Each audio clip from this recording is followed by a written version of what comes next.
আমার বাসরাত। বিছানা ঠিক মাঝখানে নববধূ বসে আছে, মাথায় লম্বা ঘোমটা দেওয়া। আমি বিছানার এক কোণায় বসে আছি। রুমে এসি চলছে, তবুও ঘামছি। বুকের ভেতর হৃৎপিণ্ড এমনভাবে লাফাচ্ছে মনে হচ্ছে ড্রাম বাজছে। চেষ্টা করছি, কিন্তু মুখ থেকে কোনো কথা বের হচ্ছে না। মনে হচ্ছে সব কথাই ভুলে গেছি। সে এক অস্বস্তিকর অবস্থা, অথচ এমন হওয়ার কথা না। আমি যথেষ্ট সাহসী ও স্মার্ট একটি ছেলে। তাছাড়া এই বাসরাতের জন্য যথেষ্ট প্রস্তুতিও নিয়েছি। বাংলা সিনেমার বাসর ঘরের সিনগুলো বারবার দেখেছি এবং বিভিন্ন জনের কাছ থেকে অনেক পরামর্শ নিয়েছি। সবচেয়ে বেশি পরামর্শ পেয়েছি আমার ভাবির কাছ থেকে, তবে তিনি একজন বোকা টাইপের সহজ সরল মহিলা। আর তার অধিকাংশ পরামর্শই ছিল উদ্ভট এবং ভয়ঙ্কর। শোন, বাসরাতেই কিন্তু বউকে ঠিকমতো টাইট দিবি। তুমি যখন বলেছ অবশ্যই দেব, কোনো ছাড়াছাড়ি নাই। কিন্তু কি দিয়ে টাইট দেব? প্লাস স্ক্রুড্রাইভার নাকি রেঞ্জ দিয়ে? সব কিছু নিয়ে ঠাট্টা করবি না। মনে রাখিস, বাসরাতেই বিড়াল মারতে হয়, না হলে সারা জীবন কিন্তু বউয়ের কথায় উঠবস করতে হবে। করলে সমস্যা কি? ওঠবস করা এক ধরনের ব্যায়াম, শরীর ভালো থাকবে। ফাজলামি করবি না, একটু সিরিয়াস হ। ওকে, আমি সিরিয়াস। কিন্তু বিড়াল যে মারবো তা বিড়াল পাবো কোথায়? আর ভাবি, এরা এ যুগের মেয়ে, এদের এমনিতেই ভয় ডর কম। বিড়াল মারলেও কোনো লাভ হবে বলে মনে হয় না। যদি বাঘটাক জাতীয় কিছু মারতে পারতাম তাহলে একটা কথা ছিল, কিন্তু সমস্যা হচ্ছে বাঘ পাবো কোথায়? আচ্ছা ভাবি, তোমার জানাশোনা কোনো ফার্ম আছে যেখানে বাঘ বিক্রি করে? আমার মাথায় একটা সিরিয়াস আইডিয়া এসেছে। ধরো বিয়ের দিন একটা বাঘ খাঁচাসহ কিনে এনে বাসর ঘরে রেখে দেব। তারপর রাতে টার্জনের মতো শুধু লাল রঙের একটা জাহিঙ্গা পরে বাসর ঘরে ঢুকবো। রুমে ঢুকেই কোনো কথা নাই, প্রথমেই মুখের কাছে দুই হাত এনে টার্জানের মতো ও ও ও বলে একটা চিৎকার দেব। তারপর নতুন বউয়ের সামনে জঙ্গলিদের মতো নেচে নেচে বল্লম দিয়ে বাঘটিকে খুঁচিয়ে খুঁচিয়ে মারব। এরপর বাঘের ডেড বডির উপর দাঁড়িয়ে আবারও ও ও ও বলে চিৎকার দেব। আমি 100 ভাগ নিশ্চিত বউ ভয় পাবেই, এমনকি ভয়ে অজ্ঞান হয়ে যেতে পারে। খেয়াল করলাম ভাবি অবাক হয়ে আমার দিকে তাকিয়ে আছেন। এভাবে তাকিয়ে আছো কেন? তোরে বুদ্ধি দিতে আসাটাই আমার ভুল হয়েছে। ভাবি, একটা কথা, জাহিঙ্গাটা লাল পরব নাকি হলুদ? তুই দূর হ আমার সামনে থেকে। বাসর ঘরে এভাবে বেকুবের মতো বসে থাকার কোনো মানে হয় না। সিদ্ধান্ত নিলাম কোনো একটা ওসিলাই রুম থেকে বের হয়ে পালিয়ে যাব। তারপর রাতে আর বাসায় ফিরব না। বিছানায় বসা থেকে উঠে দাঁড়ালাম। দরজার সামনে যেতেই পেছন থেকে মাস্টারনির মতো কণ্ঠে বলে উঠল, কোথায় যাচ্ছ? মাই গড, প্রথমেই তুমি! কোথায় ভেবেছিলাম প্রথমে আপনি করে বলবে, আর আমি বারবার অনুরোধ করে বলবো আপনি না, তুমি বলো। কিছুই তো দেখছি পরিকল্পনা মতো এগোচ্ছে না। ঘুরে দাঁড়ালাম, দেখলাম এখনো ঘোমটা দিয়েই বসে আছে। বললে না কোথায় যাচ্ছ? টয়লেটে যাব। ঠিক আছে, কিন্তু বাইরে যাচ্ছ কেন? টয়লেট তো রুমের মধ্যে। তাই নাকি? টয়লেট রুমের মধ্যে? তোমার বাসা, আর তুমি আমাকে প্রশ্ন করছো? তাই তো, এটা তো আমারই বাসা। বুঝছি না কেন জানি সব কিছু ওলটপালট হয়ে যাচ্ছে। তাই? আচ্ছা যাও, টয়লেট থেকে ঘুরে আসো। এখন তো টয়লেটে যেতে ইচ্ছে করছে না। আচ্ছা, ইচ্ছে না করলে যেতে হবে না। এদিকে আসো, সামনে এসে বসো। ভয়ে ভয়ে বিছানার এক কোণে গিয়ে বসলাম। ওখানে বসেছো কেন? আমার সামনে বসো। সামনে গিয়ে বসলাম। হৃৎপিণ্ডের গতি আরও বেড়ে গেল, সেই সঙ্গে বেড়ে গেল ঘামের গতি। মনে হচ্ছে প্রতিটি লোমকূপে একটি করে পানির নল বসানো হয়েছে। টের পাচ্ছি শেরওয়ানির নিচে পাঞ্জাবি ঘামে ভিজে গায়ের সঙ্গে লেপ্টে গেছে। সে এক বিশ্রী অবস্থা। তোমার সমস্যা কি? গত আধা ঘন্টা ধরে লক্ষ্য করছি তুমি কেমন যেন অন্যরকম আচরণ করছো। আমারও তাই মনে হচ্ছে। কেন জানি সব কিছু তালগোল পাকিয়ে যাচ্ছে। আসলে প্রথম বিয়ে তো, তাই। প্রথম বিয়ে মানে? তোমার কি আরও বিয়ে করার ইচ্ছে আছে? নাউজুবিল্লাহ, এটা কি বললা? আসলে নার্ভাস তো, তাই কি বলতে যে কি বলছি বুঝতে পারছি না। It's okay. আচ্ছা, আমি আর কতক্ষণ এভাবে ঘোমটা দিয়ে বসে থাকবো বলতে পারো? আমার ঘাড় ব্যথা করছে। তাই নাকি? আসো তোমার ঘাড় টিপে দিই। আমি কি তোমাকে ঘাড় টিপতে বলছি? না, তা বলনি। ঠিক আছে, বলো আমাকে কি করতে হবে। তোমাকে কিছুই করতে হবে না। বলেই ঝামটা দিয়ে ঘোমটা খুলে ফেললো। হাই খোদা, সবসময় ভেবেছি বাংলা সিনেমার মতো বাসরাতে আমি ঘোমটা খুলব। সে লজ্জায় জড়সড় হয়ে মাথা নিচু করে বসে থাকবে। আমি চিবুকে হাত দিয়ে বলবো, চোখ খোলো লক্ষ্মীটি, আমার দিকে তাকাও। তা না, সে নিজেই ঘোমটা খুলে ফেলেছে। কি হলো? নিচের দিকে তাকিয়ে আছো কেন? আমার মুখের দিকে তাকাও। বইয়ের মুখের দিকে তাকালাম। মনে হলো আমার সামনে এক অস্পরি বসে আছে। চুপ করে আছো কেন? বলো, আমাকে দেখে কেমন লাগলো? বুঝতেছি না। মানে কি? না, আসলে ভাষা খুঁজে পাচ্ছি না। তুমি অনেক সুন্দর। তাহলে মাশাল্লাহ বলো। মাশাল্লাহ, সুবাহান আল্লাহ, আলহামদুলিল্লাহ। এত বেশি বলতে হবে না। তোমাকে দেখে অনেক খুশি হয়েছি তো, তাই সব কিছু একসাথে বের হয়ে যাচ্ছে। খুশি হয়েছো? তাহলে যাও, এখন 2 রাকাত নফল নামাজ পড়ে খোদার কাছে শুকরিয়া আদায় করো। এখনই পড়তে হবে? হ্যাঁ, এখনই পড়তে হবে। শোনো, এই রুমে তো জায়নামাজ নাই। জায়নামাজ ছাড়া নামাজ পড়াটা ঠিক হবে না। সমস্যা নেই, আমার সুটকেসের মধ্যে জায়নামাজ আছে, বের করে দিচ্ছি। বউ সুটকেস থেকে জায়নামাজ বের করে দিল। জায়নামাজ বিছিয়ে নামাজ পড়তে দাঁড়িয়ে গেলাম। নামাজ শেষ করে মোনাজাত ধরতে যাব। ঠিক তখনই বউ বলে উঠল, অজু করেছিলে? না। অজু ছাড়াই নামাজ শেষ করে ফেললে? ও মাই গড, অজু করার কথা মনেই ছিল না। তবে সমস্যা নাই, আল্লাহ এই ছোটখাটো ব্যাপার ধরেন না, উনি মহান। নিজে নিজে হাদিস বানিও না। যাও, অজু করে আবার নামাজ পড়ো। আরেকটি কথা, আজ সারাদিনে কয় ওয়াক্ত নামাজ পড়েছো? আজ পড়িনি। কেন? মনে হয় বিয়ের টেনশনে। বিয়ের টেনশন নাকি খুশিতে? সম্ভবত দুটোই। শোনো, বিয়ে করেছো এটা অবশ্যই খুশির ব্যাপার, কিন্তু এই খুশিতে তো আর নামাজ বাদ দিতে পারবে না। সেজন্য এখন 2 রাকাত নফল নামাজ তো পড়বেই, তার সাথে সারাদিনের সব কাজা নামাজও পড়বে। মাই গড, বলো কি? সারাদিনের এত নামাজ পড়তে পড়তে তো রাতই শেষ হয়ে যাবে। শেষ হলে হবে, কোনো সমস্যা আছে? অবশ্যই আছে। এটা আমার বাসর রাত। এটা সবে বরাতের রাত না যে সারা রাত নামাজ পড়ব। শোনো, নামাজ কালাম নিয়ে কখনো ফান করবা না। আচ্ছা, করব না। দাঁড়িয়ে আছো কেন? যাও, নামাজ শেষ করো। আমি এর মধ্যে বিয়ের পোশাক চেঞ্জ করে একটু ফ্রেশ হই। তা কি পরবো? মানে কি? মানে আমি তোমার পছন্দের পোশাক পরতে চাচ্ছি। এখন বলো, শাড়ি পরবো নাকি সালোয়ার কামিজ? শোনো, আমার রুচি তোমার পছন্দ হবে না। পছন্দ না হলেও বলো, শুনি। একবার একটা বাংলা সিনেমায় দেখেছিলাম, অঞ্জু আপা লুঙ্গি আর শার্ট পরেছে। তুমি... কথাটা শেষ করতেই পারলাম না। দেখলাম আমার দিকে কেমনভাবে ভুরু কুঁচকে তাকিয়ে আছে। কিছুক্ষণ তাকিয়ে থেকে বলল,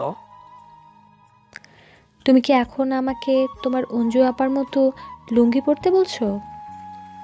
দেখো, আমি তো আগেই বলেছিলাম আমার রুচি তোমার পছন্দ হবে না। অবশ্য তুমি চাইলে আরেকটি ইউনিক আইডিয়া দিতে পারি। না, তোমার ইউনিক আইডিয়া আর শুনতে চাচ্ছি না। তুমি যাও, নামাজ শেষ করো।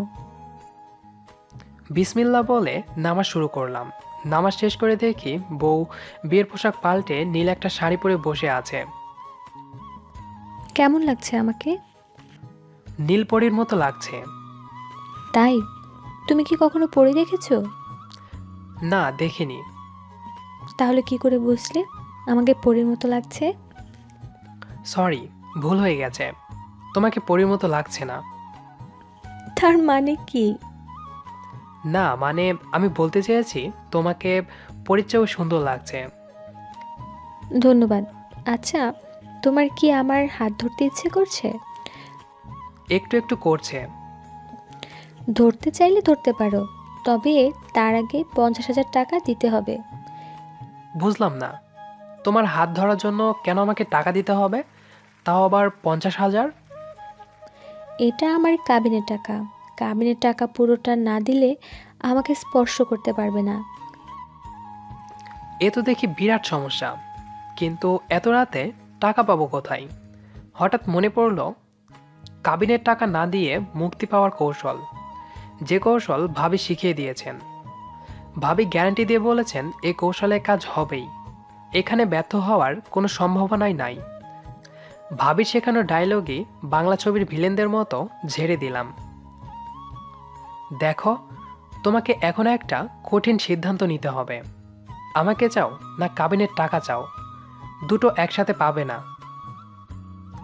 এই ডায়লগের পর ভিলেনদের মতো একটা হু হা হা হা হাসি দেওয়ার ইচ্ছে ছিল, কিন্তু সাহসে কোলালো না। শোনো, আমার সাথে বাংলা সিনেমার ডায়লগ দিয়ে কোনো লাভ হবে না। আমি কাবিনের টাকা চাই এবং পুরোটাই চাই। কোনো রকম ধানাই পানাই চলবে না। বাসর ঘরে আমার স্বামী যেন কাবিনের টাকা শোধ করতে পারে, আমাকে স্পর্শ করতে পারে। সে কারণেই আমার কাবিন মাত্র 50,000 টাকা রেখেছি, না হলে 50 লাখ রাখতাম। মেজাজটাই গরম হয়ে গেল। না, বউয়ের ওপর না, নিজের ওপর। কেন যে ভাবির মতো মাথামোটা মহিলার পরামর্শ শুনে এ ধরনের সস্তার ডায়লগ দিতে গেলাম? আমার কাছে তো এখন এত টাকা নাই, তুমি চাইলে কাল ব্যাংক থেকে এনে দেব। তাহলে আজ আর হাত ধরার দরকার নাই, কাল ধরো। মানে কি? আমি কি বাসর রাতে হাতটিও ধরতে পারবো না? না, পারবে না। তবে তুমি চাইলে আমার শাড়ির আঁচল ধরে বসে থাকতে পারো। এর জন্য কি টাকা লাগবে? না, এটা ফ্রিতে। আমি ঠিক করেছিলাম পরিচিত কাউকে বিয়ে করব না। বিয়ের আগে মেয়েকে দেখব না, মেয়ে কি করে না করে তাও জানবো না। কারণ ঘটা করে মেয়ে দেখে যাচাই বাছাই করে মেয়ে নির্বাচন করাটা আমার পছন্দ নয়। আমার মনে হয় এইভাবে মেয়েটাকে ছোট করা হয়। মা বলেছিল মেয়েটা সুন্দর কিনা দেখ, সরাসরি না দেখলেও কমপক্ষে ছবি দেখ। আমি বলেছিলাম, শোনো মা, পৃথিবীর কোনো মেয়েই অসুন্দর না, আমি মেয়েকে দেখব না। অবশ্য মেয়ে বা মেয়ে পক্ষ চাইলে আমাকে দেখতে পারে, তবে দূর থেকে এবং আমাকে না জানিয়ে। আচ্ছা, তুমি যে বিয়ের আগে আমাকে দেখলে না, যদি আমি কালো হতাম? এটা কোনো ব্যাপারই না, কারণ ছোটবেলা থেকেই আমার স্বপ্ন ছিল উগান্ডার কোনো এক মেয়েকে বিয়ে করা। মানে কি? কিছু না, এমনি বললাম। আসলে আমি কালো সাদা খুঁজিনি, আমি খুঁজেছি একজন মায়াবতীকে, যার সারা দেহ মন জুড়ে থাকবে মায়া আর মায়া। আমাকে দেখে কি তোমার মায়াবী মনে হচ্ছে? না। তাহলে এখন কি করবে? ঠিক বুঝতে পারছি না। থাক, অত বুঝতে হবে না। আচ্ছা, তোমার চোখ বন্ধ করে হাতটা একটু বাড়াও তো। তোমার জন্য একটা উপহার আছে, আমি না বলা পর্যন্ত চোখ খুলবে না। চোখ বন্ধ করে হাত বাড়ালাম। হাতের কবজিতে কিছু একটা পরিয়ে দিল। আমার মনে হলো ব্রেসলেট। এবার চোখ খুলো। চোখ খুলে হাতের দিকে তাকিয়ে ভয় পেয়ে গেলাম। এটা কি? তাবিজ। তা তো দেখতেই পাচ্ছি, কিন্তু এটা কিসের তাবিজ? এটা এক পীর সাহেবের তাবিজ। এই তাবিজ হাতে নিয়ে যে মিথ্যা বলবে, তারই নাক মুখ দিয়ে রক্ত বের হবে। অতএব সাবধান। এখন যা যা জিজ্ঞেস করব তার সঠিক উত্তর দেবে। বলো, জীবনে কয়টা প্রেম করেছো? মাই গড, তুমি তো দেখি একটা ডেঞ্জারাস মেয়ে। আমার প্রেমের তথ্য জানার জন্য তুমি তাবিজ নিয়ে এসেছো? তুমি চাও আমার নাক মুখ দিয়ে রক্ত বের হোক, আমি মারা যাই? মিথ্যা বলে যদি মারা যাও তাতে আমার কোনো আফসোস নাই। মিথ্যাবাদী স্বামীর সংসার করার চেয়ে বিধবা থাকা অনেক ভালো। কি ব্যাপার, তুমি দেখি আবার ঘামছো? পানি খাবো। বেড সাইড টেবিলে রাখা পানি জগ হাতে দিয়ে বলল, নাও, জগ থেকেই খাও। আমার ধারণা তোমার পুরো জগই লাগবে। ঢক ঢক করে অর্ধেক জগ শেষ করে ফেললাম। শোনো, আমি তাবিজ টাবিজ ভয় পাই। এই দেখো, ভয়ে আমার শরীর কাঁপছে। আমি কিন্তু জ্ঞান হারিয়ে ফেলতে পারি। থাক, তোমাকে আর জ্ঞান হারাতে হবে না। এটা কোনো তাবিজ না, ভেতরে খালি, কিছুই নাই। তোমার সঙ্গে মজা করব এর জন্য কিনে এনেছি। শোনো, তোমার পেট থেকে কথা বের করার জন্য আমার তাবিজ লাগবে না। তুমি আমার প্রকৃত পরিচয় জানলে মিথ্যা বলার সাহস পাবে না। তাই নাকি? কে তুমি? এই যে আমার আইডি, ভালো করে দেখো। এ তো সেনাবাহিনীর আইডি। এই আইডি তোমার কাছে কেন? কারণ আমি সেনাবাহিনীতে চাকরি করি, তাই। সঙ্গে সঙ্গে উচ্চস্বরে বলে উঠলাম, লা ইলাহা ইন্না আনতা সুবহানাকা ইন্নী কুনতু মিনাজ জালিমিন। আর মনে মনে বললাম, হে মাবুদ, তুমি আমারে এ কোন বিপদে ফেললা? চেয়েছিলাম মায়াবতী, আর তুমি এটা কি দিলা? বউয়ের আঁচল ছেড়ে দিয়ে দূরে সরে বসলাম। কি ব্যাপার, আমি অফিসার শুনে দূরে সরে গেলে? কারণ আমি আর্মি ভয় পাই। তাই? তা তোমার কি এখনো হাত ধরতে ইচ্ছে করছে? না, আর ইচ্ছে করছে না। আচ্ছা, তোমার মানিব্যাগ বের করো তো, দেখি কত টাকা আছে। মানিব্যাগটা হাতে দিলাম। ব্যাগ থেকে টাকা বের করে গুনলো। 4,000 টাকা আছে, এটা এখন নিলাম। আর বাকি 46,000 টাকা কাল দেবে। বলে টাকাগুলো বউ ব্যাগে রাখলো। নাও, এখন হাত ধরো। না, না লাগবে না, আমার হাত ধরতে ইচ্ছে করছে না। ইচ্ছে না হলেও ধরবে, কারণ এখন আমার খুব ইচ্ছে হচ্ছে। হাত ধরলাম। বুকের ভেতর আবার ড্রাম বাজতে শুরু করলো। একটা গান গাও তো। বউয়ের এমন আবদারে অবাক হয়ে গেলাম। আমাকে বলছো? এখানে তো তুমি ছাড়া আর কেউ নেই। আমি গান গাইতে পারি না। আমি বাথরুমেও কখনো গান গাইনি। তারপরও গাও। আসলে ছোটবেলা থেকে আমি স্বপ্ন দেখতাম বাসর রাতে আমার বর আমাকে হাত ধরে চোখের দিকে তাকিয়ে রোমান্টিক গান গাইছে, আর আমি মুগ্ধ হয়ে শুনছি। কিন্তু আমার গান তোমার ভালো লাগবে না। লাগবে। ঠিক আছে, তুমি যখন জোর করছো, তা কি গান গাইবো? তোমার সবচেয়ে প্রিয় গানটাই গাও, তবে তার আগে আমার হাত ধরে চোখের দিকে তাকাও। কাপা কাপা হাতে বইয়ের এক হাত ধরে চোখের দিকে তাকালাম। দেখলাম বইয়ের চোখে মুখে রোমান্টিকতা। আমিও আমার চাহনিতে রোমান্টিক একটা ভাব আনার চেষ্টা করলাম। তারপর কাপা কাপা গলায় গান ধরলাম। বন্ধু তুই লোকাল বাস, বন্ধু তুই লোকাল বাস, আদর। বউ হাত তুলে গান থামিয়ে দিল। তোমার সমস্যা কি? কোনো সমস্যা নাই। কেন? মাই গড, তোমার রুচি তো দেখি ভয়াবহ রকমের খারাপ। কেন? এটা তো হিট গান, তোমার পছন্দ হয়নি? অন্য আরেকটা গাইবো? খবরদার, তুমি জীবনেও আমার সামনে গান গাইবে না, এমনকি একাও গাইবে না। ঠিক আছে, গাইবো না। আচ্ছা, আমি কি তোমার কোলে একটু মাথা রেখে শুতে পারি? না, পারো না। এত আহ্লাদ ভালো না। 4,000 টাকায় শুধু হাত ধরে রাখতে পারবে, তাও 4 মিনিট। এর মধ্যে অলরেডি 2 মিনিট শেষ। থাক, বাকি 2 মিনিট আর হাত ধরবো না। আমার খুব ঘুম পাচ্ছে, আমি ঘুমাবো। মানে কি, বাসরাতে কেউ ঘুমায়? কেউ ঘুমায় কিনা জানি না, কিন্তু আমি ঘুমাবো। খবরদার, এখন যদি তুমি ঘুমাও একেবারে খুন করে ফেলবো। মনে রেখো, আমার ভ্যানিটি ব্যাগে কিন্তু পিস্তল আছে। মিসাইল থাকলেও কিছু করার নেই। সত্যি মাথা ধরেছে, বিয়ের টেনশনে গত 2 রাত ঘুমাতে পারিনি, কেমন জানি লাগছে। আচ্ছা, যাও ঘুমাও। আসলে বউ আর্মি অফিসার জানার পর থেকে ভয় পেয়ে গেছি। ভয় কিনা জানি না, রাজ্যের ঘুম এসে জড়ো হয়েছে 2 চোখে। কখন যে ঘুমিয়ে পড়লাম বুঝতেই পারিনি। ভোর রাতে ঘুম ভাঙল, কিন্তু চোখ পুরোপুরি খুললাম না।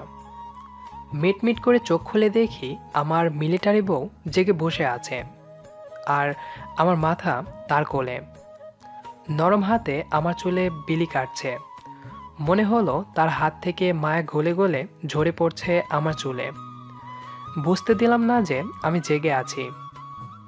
ঘুমের ভান করেই তার কোলে মাথায় রেখে শুয়ে থাকলাম। বুকের ভেতর কেমন জানি শান্তির হাওয়া বয়ে যাচ্ছে।